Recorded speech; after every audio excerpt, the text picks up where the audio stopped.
Welcome to the dark and dangerous world of film noir, where every glance hides a lie and every truth leads to a fatal ending.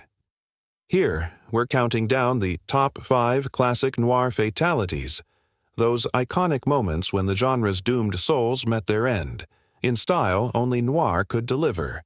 But this isn't just about blood and bullets. In noir, death is never random. It's poetic, ironic, sometimes deserved, and sometimes painfully unfair. It's what happens when fate, desire, and desperation collide.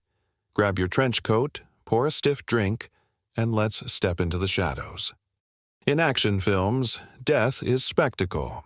A punch, a fall, an explosion, loud, fast, and final. The hero walks away with barely a scratch, the body count rising behind him like a scorecard. In horror, death is terror. Sudden, savage, meant to make your pulse spike and your breath catch. It's the monster in the dark, the knife behind the door, the scream that comes too late. But in noir, death is something else entirely.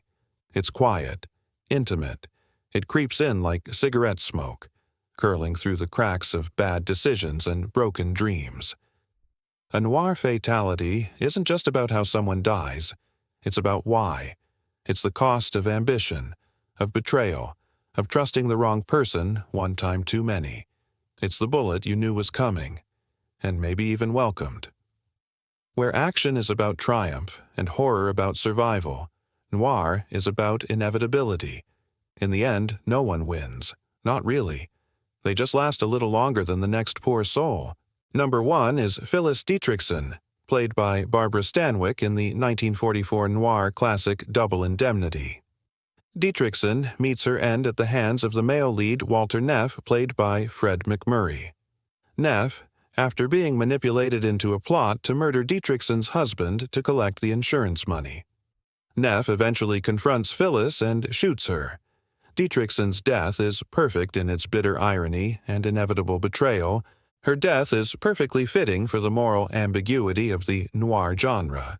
Number 2 on the list is the classic noir femme fatale, Kathy Moffat, played by Jane Greer in 1947's Out of the Past. Kathy Moffat is one of film noir's most iconic and enigmatic femme fatale. She is at once alluring, deceptive, and deeply destructive, a quintessential noir woman whose love is as deadly as a bullet. Jeff Bailey, Robert Mitchum, having been double-crossed yet again by Kathy, drives with her toward what she believes will be an escape to Mexico. Jeff, however, has other plans. He deliberately leads them into a police ambush near the border. When the police open fire, Kathy shoots Jeff in the car, and moments later, she is gunned down by the police. This ending is deeply emblematic of film noir. Jeff chooses death over being trapped in Kathy's cycle of lies. Kathy's death is the final punctuation on her dangerous and manipulative arc, an unavoidable end for the classic femme fatale. Number 3 on the list is Vera, played by Anne Savage in 1945's noir classic Detour. Detour is a seminal, low-budget film noir that has become a cult classic. Praised for its stark fatalism and gritty, expressionistic style, Vera is one of noir's most vicious femme fatales. Unlike the seductive elegance of characters like Phyllis Dietrichson, Double Indemnity, Vera is raw, aggressive, and overtly threatening. Vera dies in a seedy hotel room in Los Angeles. After a vicious argument, she drunkenly passes out on the bed. When the male lead tries to retrieve a telephone cord she's tangled in, or possibly strangle her, it's ambiguous, he accidentally pulls the cord too tightly and strangles her to death. Vera's death underscores the genre's core belief. In the world of noir, trying to escape your fate only drags you deeper into it. Number 4 on the list is The Chauffeur in 1946's detective noir, The Big Sleep. The film is a labyrinthine film noir based on Raymond Chandler's novel of the same name. The film is famed for its intricate, often bewildering plot, rapid-fire dialogue, and morally ambiguous world. One of the film's most famous enigmas is the mysterious death of Owen Taylor, the Sternwood family chauffeur. His body is found in a car submerged in the ocean, with signs suggesting he was murdered, or possibly committed suicide. No definitive explanation is given, and the case is never resolved. Even Raymond Chandler, the novel's author, reportedly didn't know who killed Taylor when asked during the film's production. This open question has become emblematic of the film's dense, impenetrable plotting.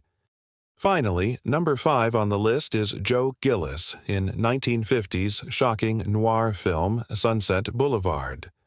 Sunset Boulevard is a haunting and cynical Hollywood noir that blends psychological drama with the dark underbelly of fame. The film stars William Holden as Joe Gillis. It's a scathing critique of the film industry and a masterpiece of noir storytelling. Joe is a struggling screenwriter in 1950s, Hollywood, jaded, broke, and on the run from repossession agents. He stumbles upon the decaying Sunset Boulevard mansion of Norma Desmond, a reclusive former silent film star. Norma's delusions become dangerous. When Joe tries to leave her for good, she shoots him in the back and he falls into the pool. Norma Desmond is ambition personified, once a star, now desperate to reclaim relevance. Her obsession with fame mirrors Joe's desire for success. Both are consumed by the same hunger, but in different stages of decay. Like all great noir, Sunset Boulevard suggests that the characters are trapped by the system, by their flaws, by the roles they've chosen to play. Joe narrates his own death with bitter detachment. The ending was written from the start. The story begins famously with a corpse floating face down in a Hollywood mansion swimming pool. The voiceover, from beyond the grave, is Joe Gillis himself, dead, narrating the story of how he got there. And there you have the top 5 classic noir fatalities explained. We hope you have enjoyed watching. Now dust off that trench coat, light that cigarette, and hit like and subscribe for more content like this.